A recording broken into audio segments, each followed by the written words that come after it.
নাটবল্টুর কাণ্ড কারখানা।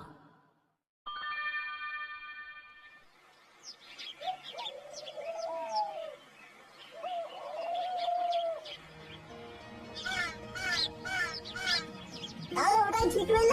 কাল থেকে শুরু হবে আমাদের ছুটি উদযাপন। আমাদের কিন্তু অনেক কাজ, মাছ ধরা চারটিখানি কথা নয়।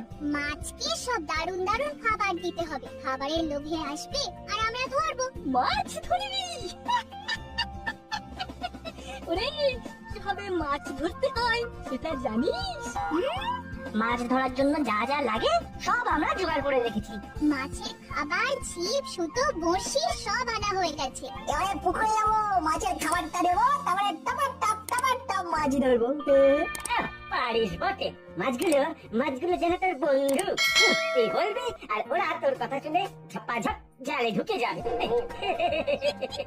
ওরে বোকা, মাছ ধরা হলো একটা আর্ট, ওদের কায়দা করে ধরতে হয়। কিন্তু এইসব তোদের দ্বারা হবে না। হবে না বলছো? মাছ ধরা একটা শিল্প, বুঝলি? মাছ ধরা একটা শিল্প, আর যারা মাছ ধরে তারা হলো শিল্পী। ঠিক আছে, আর তোরা কাল তোদের মাছ ধরার ট্রেনিং দেবো। আমাদের ট্রেনিং আর দিতে হবে না। আজ তোর বাড়িতে গিয়ে আমরা খুব মাছ ধরেছিলাম।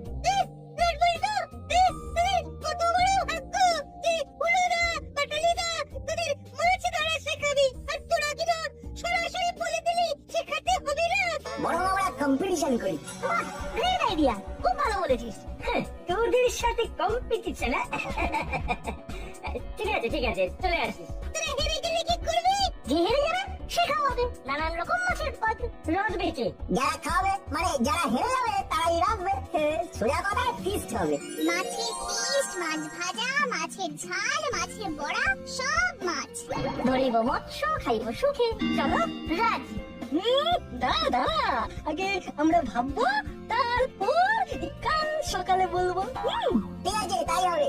তাহলে কাল আমরা সকাল থেকে পুকুর পাড়ে বসে মাছ ধরছি। তোমাদের ইচ্ছে হলে চলে এসো, তাহলে এখন আমরা যাই।